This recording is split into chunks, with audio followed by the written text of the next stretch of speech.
All right, recording. Hi, everybody. This is Dion. For those who don't know me, and there's half of Daniel Ringrose. There's Daniel. Welcome to today's webinar, which we are going to be talking about how to kill your startup before it kills you. And I think it's quite an interesting title. So let me pull up the slides, and we'll get into the material. And I'm sure that you will learn some things, especially if you're an entrepreneur. So first off, welcome, Daniel Ringrose. I met Daniel probably a couple months ago now, and he's up from Sydney and really getting ready to get into the whole Southeast Queensland ecosystem. So Daniel, tell us a little bit about yourself and how you know about startups. So for the last 5 years, I've been working with startup founders. I've been building accelerator programs, incubators, and helping investors with businesses. But I've probably had a lot more experience with idea stage startups than most people, partly because I've been running the Founder Institute in Sydney.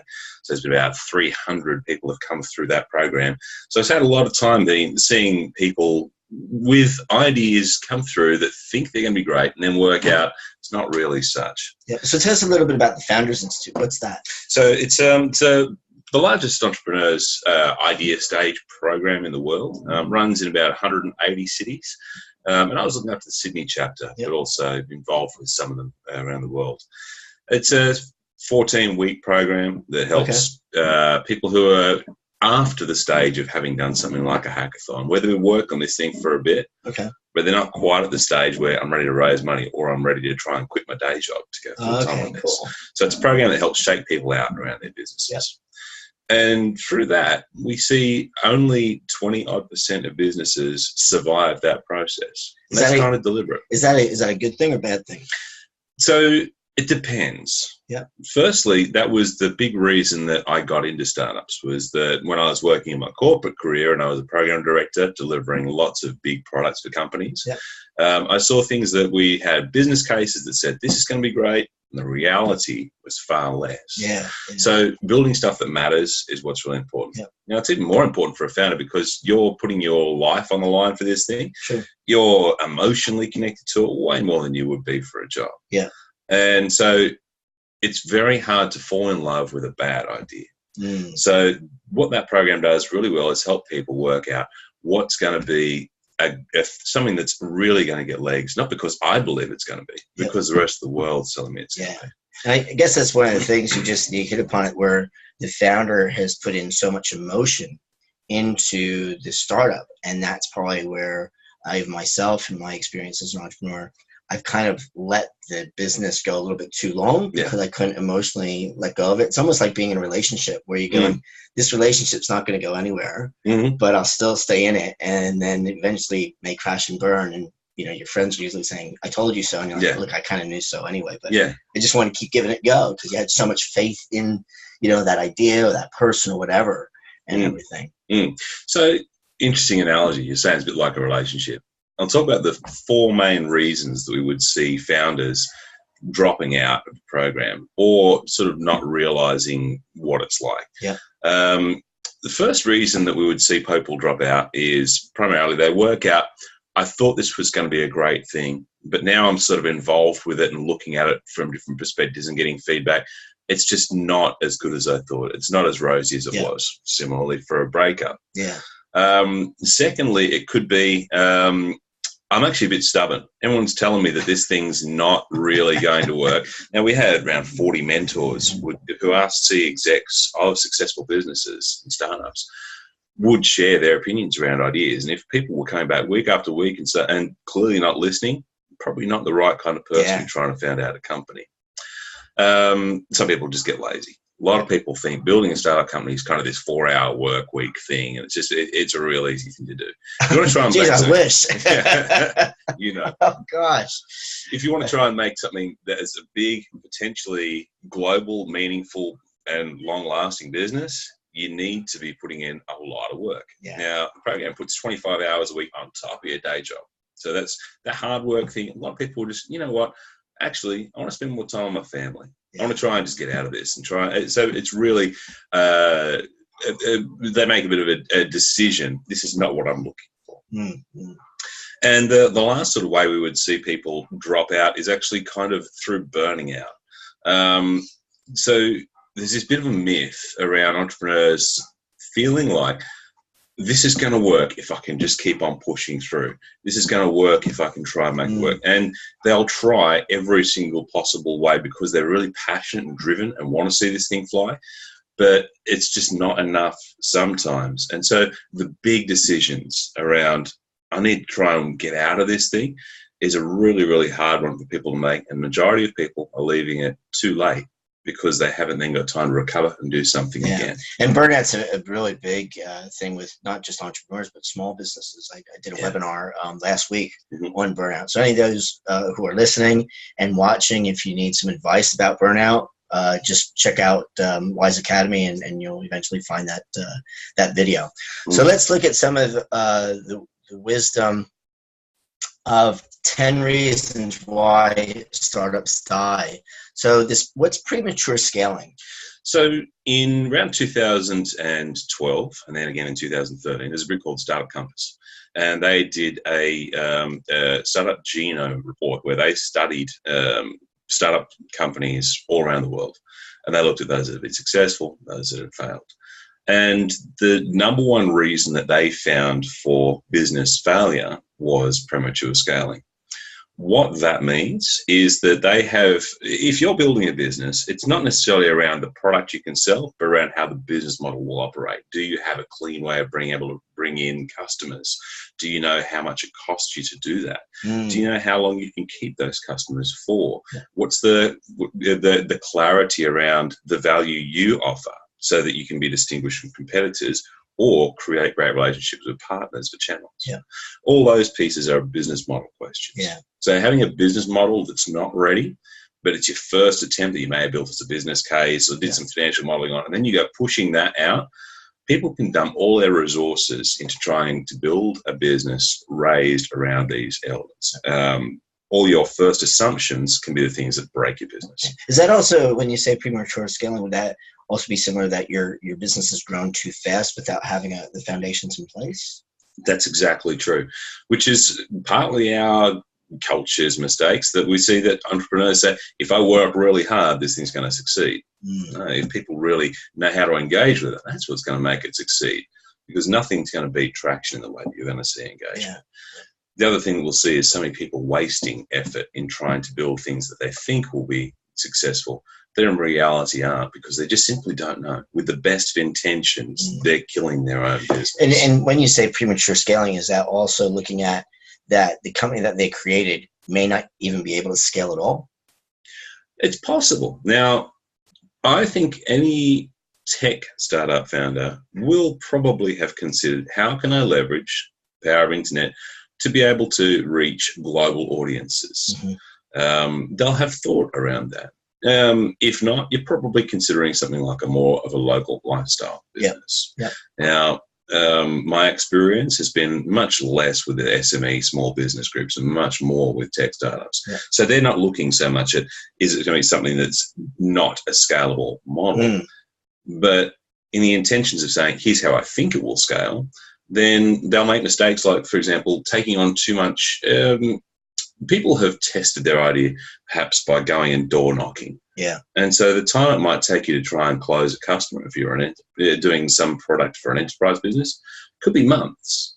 And so the cost of your time to do that is absolutely not scalable. That needs to be addressed. So those are the kinds of challenges that people will know about, but certainly may not have taken enough action on to work out. To get me out of the way, I can imagine 20 different ways. Which one's right, rather than this is the first one I thought of, we'll just say that. So it's choosing the right one. Founder breakups. So this is this goes back to the relationship aspect. So one of the biggest challenges that I've experienced is actually probably around founders and the dynamics between people. Australians are really not good at being really upfront and open about things. And would probably take too much of an assumption around how things are going to work. So relationships between co-founders typically might be meet at a hackathon, met through work, have got some ideas around things. I think that we can make a great thing like this. So we'll say, let's build a company. Come on, Dan, let's go halves in this thing. Yeah. And we will basically start getting to work on this. And kind of the world's rosy. But because we're saying, let's make this thing, people are going to love it. Yeah. We're not really talking about some of the things. Why do you want to try and be a founder? What's life look like for you in 5 years' time if this thing happens? How are we going to start interacting together? And at the same point, you might be saying, hang on, I'm doing all the work, building all these things to try and help us build stuff. You're putting in a bit of money, but you're not doing any work on it here. I feel like I'm worth more than this. So I've experienced that many times. Oh, yeah. So what starts with best intentions can really quickly simmer under the surface until it makes a relationship really sick. Yeah. Now, that's good while you're in early stages. Then you start hitting the rocky times, which always happen with every single business. And that can then start to turn into blame and accusation. And it gets really ugly because by this point in time, you didn't really do that much in the way of understanding who's bringing what IP, who's bringing what in, because you're just so passionate about your business. So now you've got a really ugly breakup to go through. Yeah. And that can destroy companies. Usually you'll have someone's trying to get out, someone's trying to stay in. The one who's trying to get out, it's like a divorce. You want to try and take much more than perhaps they're worth with it. So the other one ends up being stuck with this thing that's kind of crippled. But as a business, they still want to try and make it work. So they're struggling to try and get this going on its own. And it just creates really bad baggage. Yeah. This can be absolutely fixed if you go through processes of discussing with your founders, how do we understand the risks we are taking on? Yeah. What are our contributions? And there are frameworks like Slicing Pie, which are great for tracking these contributions around the kind of capital that you're creating, the business that you're bringing through or revenue into the business, amount of hours being spent or assets that you're providing, which could even just be using my home office. Yep.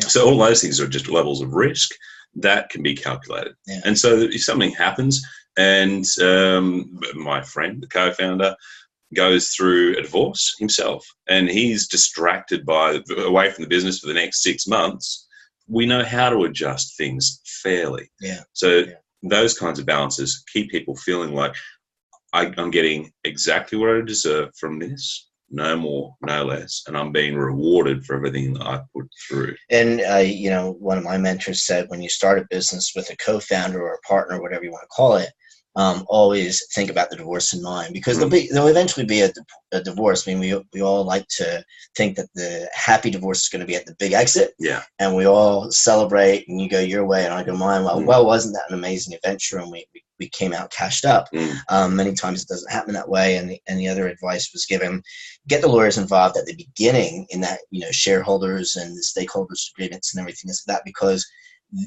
it's easier to negotiate when there's nothing on the table except the dream versus when now you're starting to see some profit and really some saleable asset in there. And just like a divorce, to get the lawyers involved when there's already money in the bank, you start actually losing the money through the legal fees. Yeah. And everything. I think there's a question I ask a lot of the big global names when they've come through to Australia is, how do you measure startup success? And one of the definitions that I got a long time back that I've always liked is that whether the business succeeds or fails, the founders who started to build that really want to work together again. Yeah. And that, I think, is a great way of knowing that it's not about whether we've made bucket loads of money. It's not about whether we've had a huge $1 billion exit, or we've come out in blaze of glory, blown $300,000 worth of investor funds and proven why it couldn't work. But we come back stronger. Yeah. That's fantastic. That's great advice there. Next one, feature March of Death. That sounds quite interesting. Not sure what that means, though. So this is an expression that was used by a top US VC recently. And you would have come across founders like this, I'm sure, in your conversations. These are the people who I got to build this bit. We haven't been able to build this. I can try and launch when I build this.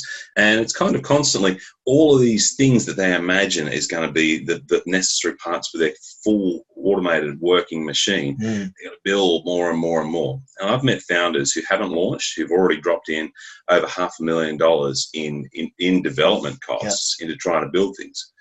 And even at the surface, their pitch sounds really, really shaky. But they're so far down the hole, they've got nowhere to get now. Yeah. So that feature market death means if I'm just sitting there building, and imagining I've got to build the next big thing to try and get me there, that's a pretty sure way that you're wasting at least probably 80 to 90% of what you're putting through with it. But you have no idea which 80 to 90% you're wasting, or 10% is going to work. Yeah, that kind of defeats the whole essence of the minimal viable product. Exactly. Because that's what we're really supposed to be doing, to keep improving and failing fast and building, whereas they're just focused on the bright, shiny object. Yeah. And the definition of minimum viable product is very confused by many people as well. It is not the smallest thing that's functional, like a prototype, a full working prototype of product. It's the smallest thing that helps you make a decision. That's all it does. If you can get some data, I can make a decision that says that I'm on the right track or I've changed direction. Yeah. And that's all an MVP should be. So that means that an MVP could be simply a 5-minute pitch that I try, or I try 2 different 5-minute pitches. I go down the shopping mall and I talk to 15 people each, and then I try and ask for feedback around that. Yeah. Now that could be, a viable product is enough to say, my call to action is, are you interested to know more about this product? Yeah. You know? So the takeaway from the feature march of death is, don't keep waiting for the feature film to come alive. Just, get it right, do it, and start getting some traction. That's true. And so in development terms, people talk about this as epic, and epic being the core story of what someone's trying to achieve. Find what the core epic would be and just build that functionality, and all the edge cases that exist on the other sides of how you handle exceptions, ignore, because you can do it manually when you've only got 20 customers. Yeah. When you got 200,000 customers, you need that stuff. Yeah. But until you have enough customers, don't waste your time. Yeah, good advice there. Lacking customer empathy, because we know the customer's always right. Yeah. Most times. And here's the challenge. People think that customers are going to tell them what to do. They'll never, if you're good at interviewing, you can go and really learn some incredible insights from asking people about things. But you should never ask, like when I do training, and this is something I got from another guy from the US, always ban the word would from your vocabulary. Because if you're saying, would you do something, you're asking people to effectively lie to you, to make something up. And so instead, if you're trying to understand customer empathy rather than customer interviewing, I know what's really upsetting you, how you're going to react in situations, what you're actually trying to do. Actively trying to do. And if they're not actively trying to do something and you don't understand how they're behaving, it's very hard for you to try and connect with them. Now, when you get that level of understanding, all of a sudden you can start doing some great hacks where you start finding the language that people start using, and you use that language in all of your collateral, all your online searches and your discoverability. So instantly people say, that's me. They connect to it. That also means that not everybody's going to be the same. So the more focused you can get to understanding people, the more chance of success you've got. In absence of doing this, people think it's all about building the product without really understanding the customers. And that's a pretty clear way people kill business. And the other thing that I've seen with founders and startups is that they take too broad of a market. So when they're trying to do their messaging, it's really hard for them to get that customer empathy, because they don't even really know quite who their ideal customer is. Yeah, and people will say, I work with people aged 18 to 35, and it's like it's not really segmenting. Old stories. A company called Zynga that built all the online games like Farmville. And They were specifically able to target down to a 42-year-old housewife in Germany was their target person that they were designed for. Everything was built for that. Wow. And the rest of it just fell down perfectly. That's the other end of the spectrum. Yeah. If it's getting one person and then everybody comes around. There's that video it's about the crowd, and then one guy goes up and he stands out and he starts dancing, and then other people get drawn to him and everything else. That's very good. So really being aware of your customer and then being able to empathize with them. So it really comes back to that customer behavior. Talk in their language. Yeah, really important. Cool. Laziness or analysis paralysis. Interesting. How many founders have you spoken with who are really constantly debating, unsure about which direction to try and go, and probably just confused or scared? Now, that basically, people get scared when they don't understand something. They're often too scared to try and go out and try and test a concept or even pitch the idea through to somebody, in case all these things could happen. What if it gets stolen? What if they reject it? What if no one likes it? What if it's emotional? Yeah. So that laziness is generally a response from people being scared about trying to do something. Yeah, okay. When I first started going to co-working spaces, we all call them wantrepreneurs. People you talk to, and 6 months later, there's still some of those. They're still going to do the same thing. Yeah. And those people often may not be lazy, but they're so busy doing busy work that they don't get focused because they don't have a plan or goals to try and achieve something in their business. And so nothing beats action in the way you're trying to build out a business. Yeah. When I saw that statement of the analysis paralysis, I remember that was a key term in my phys ed training days. We called it paralysis by analysis. So I remember, because we were always focused on technique, they said, stop analyzing technique when we were actually doing it. They said, just do it. And I remember playing golf, and it was like, just stop, even like dancing, ballroom dancing, like just stop analyzing it, because you wind up screwing up anyway. And it would be the same thing with this, is that if you're analyzing everything about the business as opposed to just doing it, you're actually not getting either A, get anywhere, or B, screw up because you overanalyzed it as well. Yeah, if you wanted to be a top athlete at the Commonwealth Games and all you did was watch it on television, and you might understand technically how this stuff works, but until you start training, you're not going to build the experience, muscles, and skills to be able to be successful at it. Yeah. Can you just touch a little bit about the laziness? Because at the beginning you said the one aspect is they get burnt out too much. So this is the other side of the spectrum as well, that they're just lazy. So can you just expand on that a little bit? I understand the analysis paralysis. What about that laziness? So I've met a lot of people, and both young and old, who like the idea of saying, I'm an entrepreneur, but they haven't really done much work around it. Yeah. So they'll be able to talk about their idea, but they haven't got anything to show that they're getting someplace with that idea. So they won't have created a pitch structure, a pitch deck, the right kinds of websites, the right kinds of ways of tracking things. They may have had some mock-ups for a product, but they've never actually turned it into anything someone can use. And it's all around the talk. Now, there's a place for that kind of talk. And if people are going out and actively starting to try and make decisions based on that kind of customer research and really understand the way that people will interact with things or are trying to solve their own problems, that's valuable. But if that's going on for months and months and you don't do anything by it there, it probably shows that they're much happier to hang around with the founder community rather than build something for themselves. Yeah, awesome. All right, we're halfway there. And we'll speed up for these. Yeah, mismanaged budget. That's pretty clear. It's pretty clear. Startups die because so many people don't have a process in place to know, when do I need to try and get more money in? When am I going to be in trouble if I don't? What is the amount? Just simple facts. If I am able to sell something for $1 a month, and I think I can try and get 100 customers out of this, but it's going to cost me $5 in advertising costs to get that customer on board. Now, the maths just may not work for someone to try and grow out and build a big global business. I think you're also overestimating that some people, today's entrepreneurs, may not understand basic maths. Yeah, it's possible. I mean, it's simple algorithm that every founder needs to know is CAC, or the cost of acquiring a customer, or customer acquisition cost, varies, and lifetime value. Yeah. So if it costs me more money to get someone using my product, and that money includes your time, than I can make in the time that they stay a customer, and I don't know how long they're really going to stay, I can guess, that ratio can simply define, are you going forwards or backwards? Yeah. And if you're looking at anything less than around 2 to 1, you want to talk around 6 to 1 on that ratio for how much it costs you versus how much they're worth to you.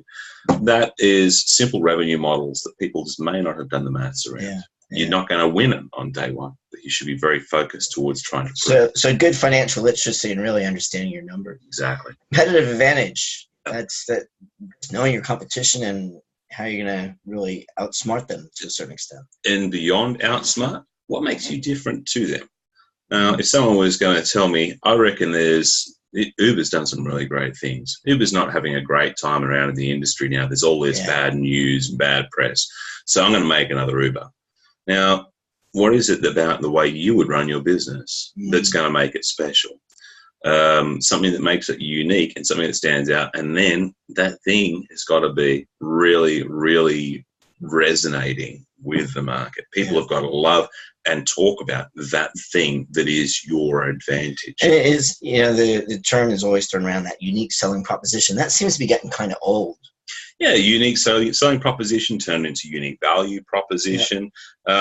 Whether it's old or not, the terminology probably doesn't really matter. But if you have nothing that makes you stand out or become unique, you are a lifestyle business, because you will never be able to try and get enough buzz to try and grow at scale. Goes back to that customer empathy as well. Yeah. Awesome. Even if it was a traditional business and I want to sell tires. Yep. What's going to give me a competitive advantage might be because I'm able to try and purchase stock at a cheap price through from international markets. Yep. Or I'm able to try and leverage this other business that's there as a distribution channel so that people turn up to your door with it while they're replacing a battery. Yeah. You get some tires. Who knows what the approach could be, but something that makes you unique. Yeah, awesome. Overinflated initial valuation blocking investment. We see a lot of that on Shark Tank. Oh, yeah. So specifically what this means, it's called blowing up. Yep. Now, if you're at an earlier stage of your business and you push this thing really hard and you would say, I've got this kind of concept, I think it's worth $2.5 million. And you can convince people to get involved. I actually saw a guy at idea stage who got a raise at $8 million on valuation. Wow. Now, the problem was he had no customers. He had no product. He was simply selling out on a concept for this. Because the investors had overvalued that business at the start, because he knew them and he thought that they thought, we'll really get behind this guy, it meant that by the time he wanted to do the next raise to try and take things further forward, there was no way he could prove the business is now worth $16 million. I'm having a deja vu of the dot bomb experience in 2001. Just flashbacks, like, oh my gosh, are we on that wave again? Of that overvaluing and not even over promising, but over dreaming. In a sense. So this can kill startups because people can never get back from that initial valuation they've got on paper because investors won't let them, and the new investors don't believe that it's worth what it was in the first place. They call that a problem with a cap table. So this is something that people may think at the start, this is great because I'm getting worth a whole bunch of money and I don't have to give away much equity. But in the long term, it breaks businesses. Great advice. And valuation is probably one of the hardest things in any business, especially startups. A development deal. So I've seen 3 examples in my time where I've had founders have tried to engage with a development company, the app shops and things like this, because they don't have their own developers. They haven't got tech founders on board. And so recently, there's a guy that I met who had engaged a app development company. They'd mocked up a bit of a prototype, and he gave him $50,000 to build out a sort of another feature into the product. Now, first, $50,000's a lot of money for a founder. We know there are much cheaper ways to do things, and this is still for a concept that was really unproven. 2 weeks later, that business went broke, and he's still suing to try and get his $50,000 back. He and his co-founder have gone through an absolute mess. They've gone back to work, and his mortgage is on the line. I've seen other founders who have committed $220,000 in development cost and given the developer equity slices to get a discount down to $180,000. So they're losing equity, they're losing a whole bunch of money, and actually selling houses to try and finance this business because they're believing in the dream. A bad dev deal can be a really quick way to try and kill a business, because the prices you would pay in corporate and what you may need to pay $1,500 a day for a good developer in a corporate world. There is no way you would see that kind of money going through in a private startup world. It's much, much cheaper because you have to focus and do just much less. And if I would have known that in 2001 when I did my first tech thing, well, it would have saved myself 5 years of angst because we went in as an equity. I think they had 30%. And it fell over when we launched in the States. Yeah. And it was built on cold fusion. And I can really resonate with what you're saying. And so now I'm even probably over paranoid with finding the right tech people and everything else like that, and being careful about shopping around. I mean, tech development costs have become so inexpensive now compared to say 10, 15 years ago. Yeah. But you still have to be careful about what you pay for. It's true. But I think now what's changed since then is it's able to be so much easier using little components. So I don't need to write everything and have it developed in software. I can just plug different bits together and in the space of a day have a full working prototype for lots of different things. More the open source you're talking about. Potentially. Yeah. Or even just the basics of I can try and use combinations of MailChimps with integrations into a LinkedIn database via HubSpot CRM and all these different things that could be free products that just cobble together to achieve a job. Clarity around what job you need to do is what's important. Yeah, that's the challenge. The polish can come later. Last one. Idea is stolen. Yeah. There's a lot of entrepreneurs out there that are always scared that their idea is going to be stolen. Yeah, I've had founders come in to pitch to investors and say, "I'll talk to you about. We've been able to solve this problem. I'll talk to you more about it if you sign a non-disclosure agreement." Yep. Now, an NDA seems like a good idea. There is absolutely no VCs that I know who will sign a non-disclosure agreement with an early discussion, simply because your idea isn't unique. There's a lot of other people who have got something out there like this, and as soon as they'd sign something like this, they can't talk to the rest of them because they open themselves to liability. Yeah. So very simply, they won't do it. The only time I will see something like a professional investor start signing things like non-disclosures is not about the idea, not about the things that show here's how the business works and as any customer would be able to figure out.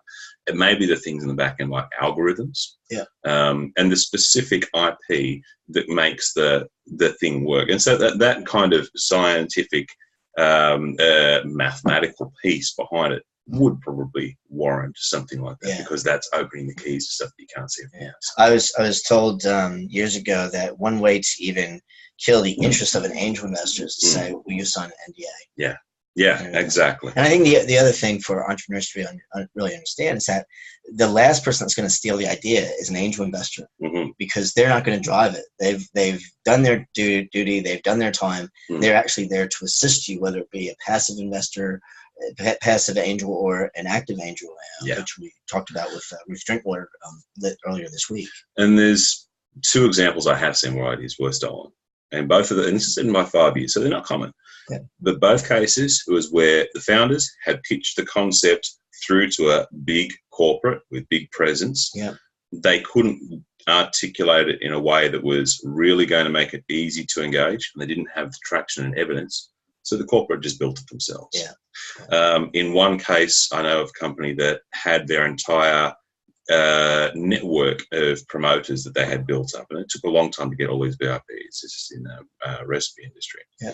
And they had effectively that entire database was approached by the company that they had approached, and they just lost all that. In sitting down and having a beer with the founders afterwards, they said if it was that easy for them to try and take away our channel for it, the business wasn't that strong anyway. Yeah. And that's often the case. Nothing's going to beat traction in the way you're looking at an idea. Yeah. So don't be fearful of getting stolen. Be fearful of no one wanting it to get you places in the first place. And like you just said, the founder said the business wasn't strong enough for making sure that foundation's strong, that you're actually seen, even if you share the idea, they actually see you as an advocate. As opposed to a threat and everything. So those were the 10 reasons why startup dies. So I think that anybody who's watching this this webinar can really at least probably resonate with at least one. I know I've resonated with definitely more than one. Not maybe all 10 and stuff.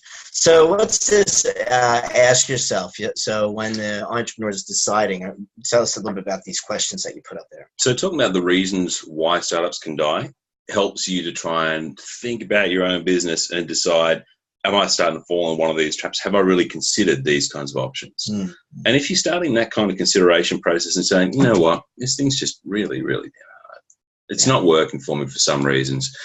The drivers, businesses in the tech startup world are built by founders first.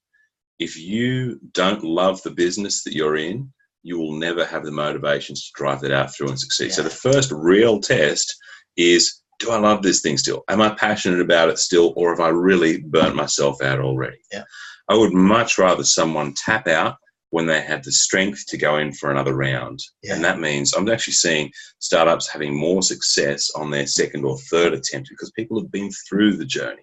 They know how to try and do these things. You can move so much more, so much faster. The worst thing to do would be staying around with a business you're not in love with. Because if you don't love it, your customers won't, your investors won't, your partners won't. Basically goes back to the whole analogy of being in a marriage. You know, it's like, I don't think we're headed for divorce, but if we're on this path, one of us is going to get burnt out. So let's just take some time out. No intention to divorce at this moment in time. And then they come back and you see that the marriages are much stronger and everything. No one wants to be in a mediocre business, much as no one wants to stay in a mediocre relationship. They want to have something which is going to be incredible and huge and long lasting. And sometimes that may mean making a decision before it's too late. Awesome. And so what is going to limit when giving up? So basically, if you've got a limit, that means if I'm getting to the point where I've got only $50,000 left in the bank, I'm going to call it. If I've got to the point where I want to, I know that there's a corporate opportunity for me, and I've got 3 months to try and take this job on. That's how long I've got to really make my decision. People will have their own kinds of reasons. It could be, I've got to pay my mortgage. I want to try and have my wife's pregnant. Who knows what it could be that's coming along. So these kinds of challenges mean don't just blindly say, I'll keep working at it. Say, I'll keep working at it until this. And if this isn't happening by this point in time, and give yourself something to measure, make a change. And that relates back to when you were talking about the founder breakup, is having those kind of conversations at the very beginning. So you all know when is it that you decide to keep, kill, or pivot that business. Fantastic. What do your potential customers say? So if you're asking yourself about this business and customers are kind of lukewarm around it, pretty bad sign. If you're at the point of saying, like, this business is probably not looking great and I want to try and potentially kill this thing off, test killing the business with customers. Because if they start screaming about this thing, you've probably got something there. You can then refine and shape based on that kind of feedback. But if they're like, okay, I'm sorry to hear that, mate, that's a real shame. They didn't love your product anyway. They were trying to help you out because they were your friend. Does it have big potential? So what that means is if you're building a business that, you remember the movie The Castle? Yes. So you know how they're talking about at the very end closing scenes. And he's talking about, well, then we got to two tow trucks, and then 3, and then there were 5. We don't know when it's going to end. Mum reckons around 8. Now, that's basically because they've got a very limited potential of what this thing can do. So if you're asked questions like, can I benefit 1 million lives? Can I help 1 million people through this business? Can I reach 1,000 employees based around this business? If you start thinking in those kinds of big number terms, it starts making you question, what really is the potential of this thing? How would it start to get big? And that gives you vision, which can help keep you motivated. And if you can't see it, you need to reconsider, should you be working on that business? And also find the right people around you that can help build that big potential, you know, to almost help see the dream to come to fruition, because it goes back to being scared, going, wow, this just seems so big beyond me. How can I do it all myself? And then it kind of becomes that double-edged sword. That's right, And that can actually be back into that paralysis piece because it's overwhelmed. And this end game, what's the end game? So what happens with this business? Am I going to work with it until I die, or I retire, or until we get it to IPO and I can bring in another public CEO for it? or until we sell it to Facebook for $1 billion? Or what's the outcome that I'd like to try and see? And without a strategy and an idea of what you believe could be possible, it's very difficult to try and get engagement with investors, but also to see, here's what I'm working towards. Yeah. So set yourself a goal as how you'd like to see this thing ending up. And I guess in that case, don't be so caught up with the how going to the end game, but just as long as you know what the end game is. Yeah. There's an expression, strong convictions held loosely. Yeah. And that means I have strong convictions about where I'd like to try and get. Held loosely, meaning I have no idea how I'm going to get there, but we're going to be continuing to adjust our course while we try and start working our way through. That probably becomes attractive to investors as well, because now they know, like you were saying, they're probably coachable and everything. Yeah. All right. Awesome. So those are 5 great questions to ask yourself, whether you should kill your business or not. But who cares if you want to kill it? You have here the customers, the co-founders, and the investors. Yeah. So they'll have different reasons. So customers, if you say we're closing down our business, and it's already being closed down, you're asking, or you're making the test kill way too late. Yeah. If customers start screaming, but I really need this thing, I was waiting for this thing to try and come through, that's awesome feedback. You should be getting that well before you're at the point of making a decision to kill that business. Yeah. If you need to try and kill it, you have to look at, what do I do with the data that's happened for those customers and people who've used it? Who's going to be able to try and service that need for them? Is there actually some kind of value you can extract from passing those customers through to a competitor, potentially? Yeah. Is there and maybe that's a saleable option to help you recover some cost on this? Yeah. Is there an obligation that you have legally, which means you're unable to try and close down for a certain period of time? Yeah. All these kinds of challenges come into it with customers. But if they're not using it in the first place, they probably won't care. If it's valuable to a certain number of people, you need to be able to elegantly exit with those people in the right kind of way. And learning as much as you can from them before you get to that stage is critical. Yeah, awesome. And what about the co-founders? Co-founders are going to generally take the biggest emotional hits around this. It can get ugly. It gets in a blame game, and it can take a long time to try and recover. Having the right foundations with co-founders means if this thing breaks up, we all know exactly what we put into it. We all know exactly who's owed what, and we all worked out how we're going to try and service these things out. Now, that might include assets that have been brought into the business, money that's been put into the business, liquidating what cash is left and who's supposed to get what in what priorities and orders. Having the right frameworks and basis for these kinds of things is important with co-founders. But even having the discussions with co-founders around this thing's not working, be massively emotional, and you must counter that with data. Yeah. If you don't have information to say, look, we're not converting people to try and get from free to paid, for example, and you're trying to do that without having the evidence that we've tried this way, I got this number. Tried it that way, got this number. None of these 5 different ways we've tested are working for this. If we can't solve this problem, this business is dead. Yeah. Those kinds of conversations, you need to be armed with information. Yeah. And it comes back to, those are conversations at the beginning, thinking through the doors of mind. And the great thing about today is we have access to accumulate and manage that data, that the systems and the numbers don't lie. Yeah. So that it hopefully would take away that blame game as it was before. And what about the investors? So if you have to have a conversation with investors, and let's say they've put in angel groups have put in $500,000. Yeah. And you say, this business is dead. That is really poor. Now, their reaction would be, you're basically saying all that money you've thrown in is just gone. Yeah. I've used it all. So there's going to be a lot of questions, which is, where did the money go? Yeah. Well, I spent it all on paying myself a salary. Bad news. The Lamborghini. Yeah. Really bad news. And there's liabilities involved. Yeah. If the business is shutting down and there's still money around, who gets it? Yeah. Is that something that is there preference shares involved from those investors? If there's assets left behind of that business and they want to try and take those assets, allowed to? Should it be sold and proceeds go between both of you?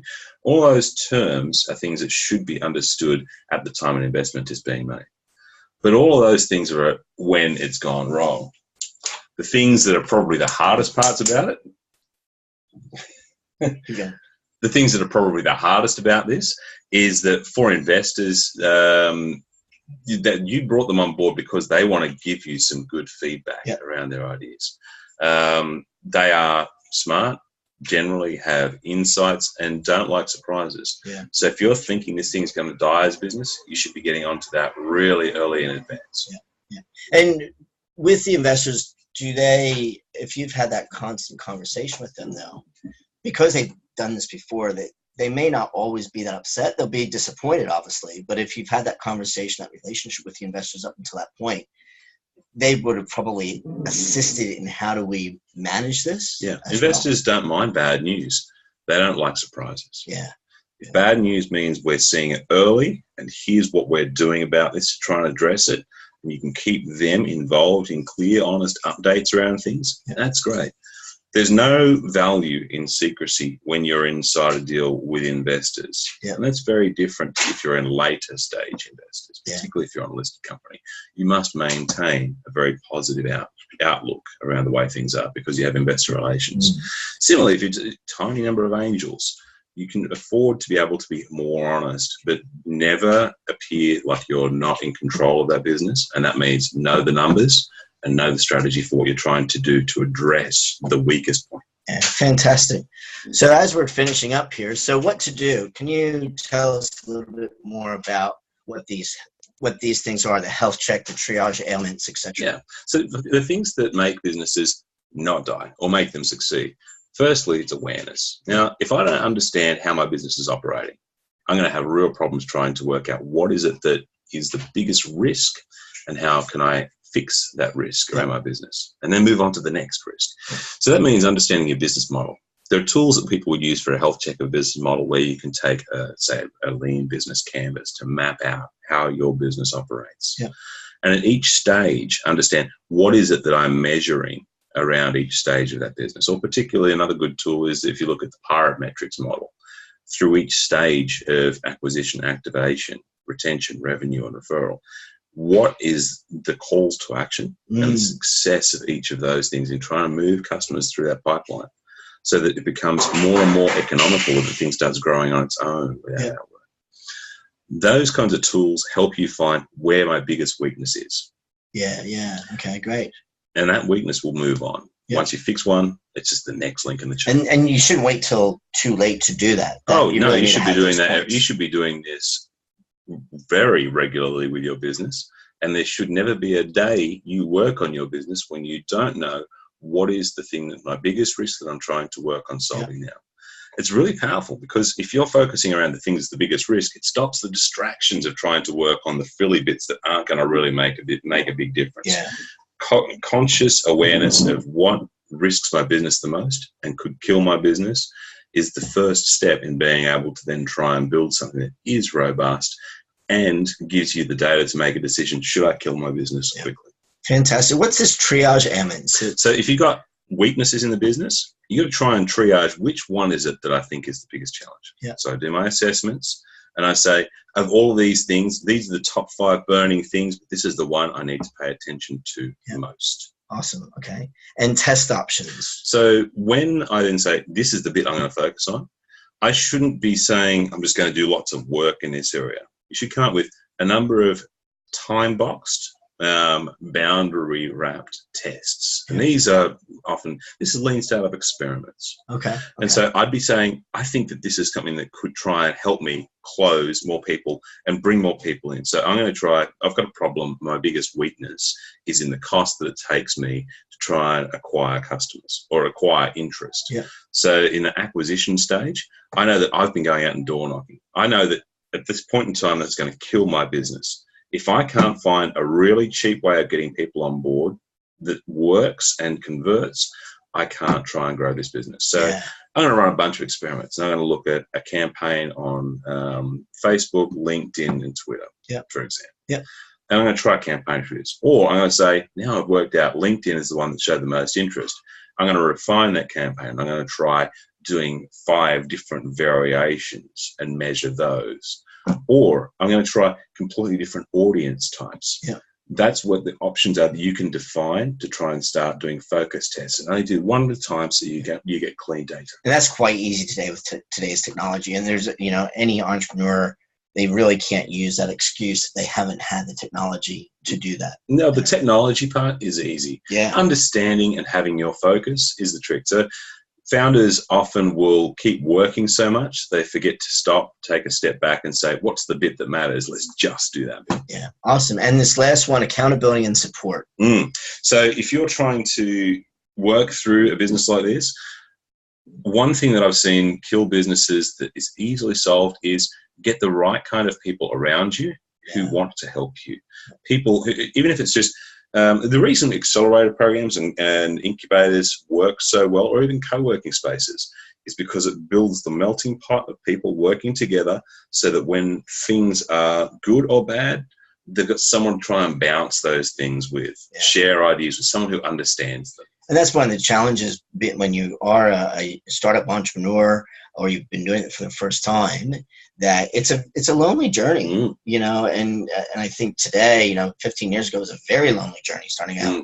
But today, knowing that there are so many meetup groups and co-working spaces and, webinars and, there's just so much support out there. The challenge is actually figuring who's the real deal and being discerning of who do you really think can actually help you on that journey. And that's very, very good point, because those people you might meet in a co-working space are probably just equally as lost as perhaps you are. So balance that with finding people who are really strong mentors, and find people who are going to be giving you solid advice for your business, who've been there before and who know what to expect out of these things. And if you were to then turn that person from a mentor into an advisor for your business, that may mean that you have regular accountability where you have to try and do weekly for 3 weeks. You have to try and put in, here's what our key focus is and how we're testing it. Here's my biggest risk. Here's what's blocking me. And you report that way for 3 weeks. And then the 4th week, you meet in person with a person. Just simply having someone who's there, who's got your back, but also can keep you on track. And is there to help you stay on track. Really important. And that's just so important, because if you don't have a co-founder, if you're the solo founder, just having somebody to bounce those ideas off of that you can trust is really important. Having that commitment is the thing that helps people keep businesses afloat, because they can address risks before it comes too late. Well, I want to give a big thank you to Daniel. There's some great advice, great insights that were there. I'm sure that if you've been listening to it, this is literally live, so there's no editing in this. And I know that I have heaps of takeaways to put into place and to be mindful of as I continue on my entrepreneurial journey. So once again, thanks very much, Daniel. Thank you very much, Daniel. And go and keep re-listening to it, because I'm sure you'll find out some more information as well.